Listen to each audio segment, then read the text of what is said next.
What's going on, everybody? Tanner Weidman of EHP Labs, and in today's video I'm going to be sharing a chest and triceps workouts that you can do at home with very minimal amounts of equipment. Let's get right into it.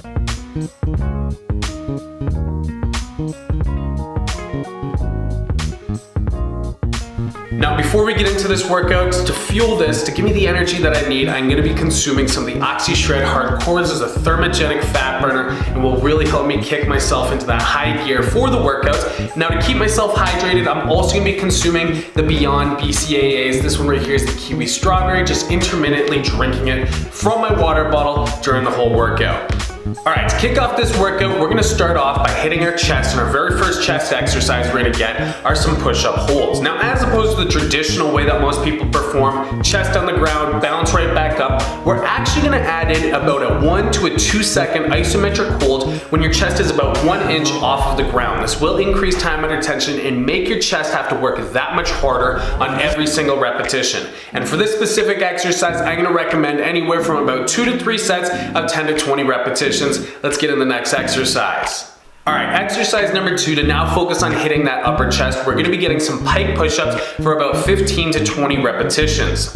When you're performing every rep, you want to keep that butt nice and high up in the air so that we can get our body on the angle to actually hit the upper chest. As you're coming down, come down in a nice and controlled manner. Keep those arms nice and tight to your body, and you want to actually bring your nose towards the ground. Now, before you just bounce back up from the position, you want to add in a slight iso hold. That's not actually the purpose of this exercise, but rather it's to just keep control of the movement so you don't wind up taking off all of the tension on the chest. As you're coming back up, focus on trying to mimic the idea or the thought pattern of your hands coming together so that you can get the contraction out of the chest and take full advantage of the exercise.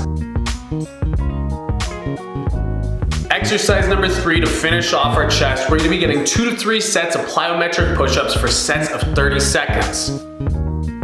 Now, while you're performing this exercise, ensure that you're coming down with control and not slamming your chest off of the ground. If you need to take a couple of rest periods during your 30-second period, go ahead and do so. The goal should try to be to take as minimal rest as possible and really push that chest as far as you possibly can. Now, to hit the triceps, we're going to be starting off here with 2 to 3 sets of 10 to 15 repetitions of tricep floor extensions.